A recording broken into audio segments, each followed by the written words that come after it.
Avisala! Ako po si Kiel. Ako si Vito. At abangan nyo kami bilang si Mantok at Tokman mula sa Adamya sa Encantadia Chronicles Sangre.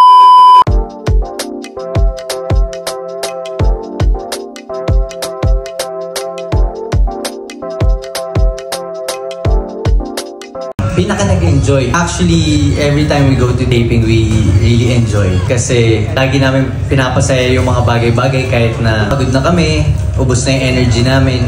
From the prod, directors, to our co-artists. Talagang masaya kami lagi. And I just wanna thank Sir Gabby Eigenman lang kasi on and off the set po talagang nagpapatawa siya kahit napagod na rin siya, kahit ubos na yung energy niya. And sa simpleng bagay na yun, nakaka-uplift siya ng mood.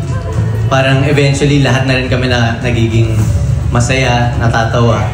So moments like that talagang ine-enjoy namin.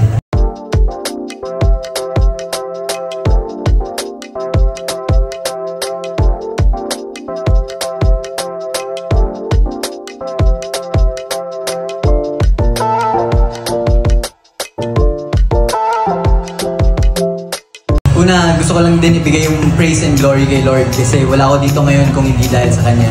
So thank God talaga napabilang ako sa isang napakalaking programa ng GMA. Dagdag ko lang, yes, dun sa nahirapan yung sabi ka kasi mahirap umadlib eh.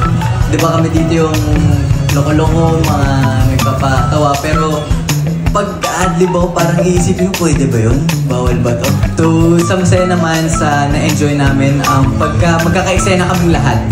Kasi dun ko na feel na parang yung genuine connection, kahit mahirap o mabigat yung scene, hindi pa rin mahirap gawin. Nagagawa pa rin namin ng tama at maganda dahil magkakasama kami. So naguhugutan kami ng lakas sa isa't isa. So yun ang pinaka-enjoy ko dito. Avisala Ishma.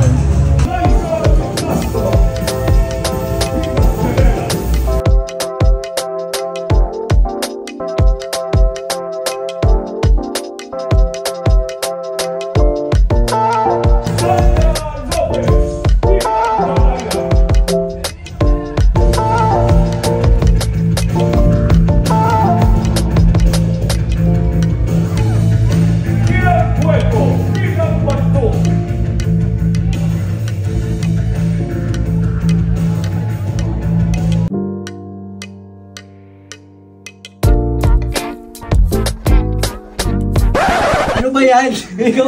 Subaybayan. Ako na lang. Mga kapuso at mga Encantadics, subaybayan po ninyo ang Encantadia Chronicles Sangre gabi-gabi sa GMA Prime.